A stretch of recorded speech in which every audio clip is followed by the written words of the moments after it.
શું તમને ખબર છે આપણે દુઃખી કેમ છીએ? કારણ કે આપણે ખુશી ખોટી જગ્યાએ શોધી રહ્યા છીએ. જો તમને પણ એવું લાગતું હોય કે લાઈફ માત્ર તમારી જ મજા લઈ રહી છે, તો હું એક વાત કરું. બે મિત્રો હતા, સેમ સેલેરી, સેમ હોદ્દો, સેમ લાઈફસ્ટાઈલ, છતાં એક ખુશ રહેતો હતો અને બીજો કાયમ સ્ટ્રેસમાં. કેમ? કારણ કે ખુશી લક્ઝરીમાં નથી, પણ આપણી માઇન્ડસેટમાં છે. જેની પાસે જે છે એમાં એ ખુશ નથી, પણ એ જે નથી એની પાછળ એ પાગલ છે. એક મસ્ત એક્ઝામ્પલ આપું. એક ચમચી મીઠું ગ્લાસમાં નાખો તો પાણી ખારું લાગે, પણ એ જ મીઠું તળાવમાં નાખો તો કોઈ ફરક નથી પડતો.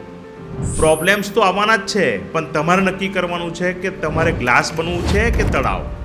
તમારું પાત્ર મોટું કરો, પ્રોબ્લેમ્સ આપોઆપ નાના લાગશે. આપણે બધા પોતાની ખુશી શોધવામાં એટલા વ્યસ્ત છીએ કે બીજાની ખુશી ભૂલી ગયા છીએ. પેલા ફુગ્ગાવાળી ગેમ જેવું છે.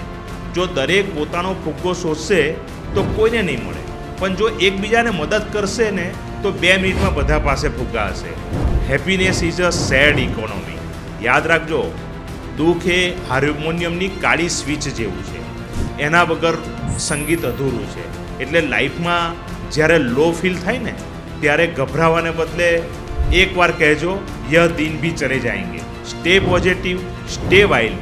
આ વિડીયો તમારા એવા ફ્રેન્ડને શેર કરો કે જે અત્યારે સ્ટ્રેસમાં હોય.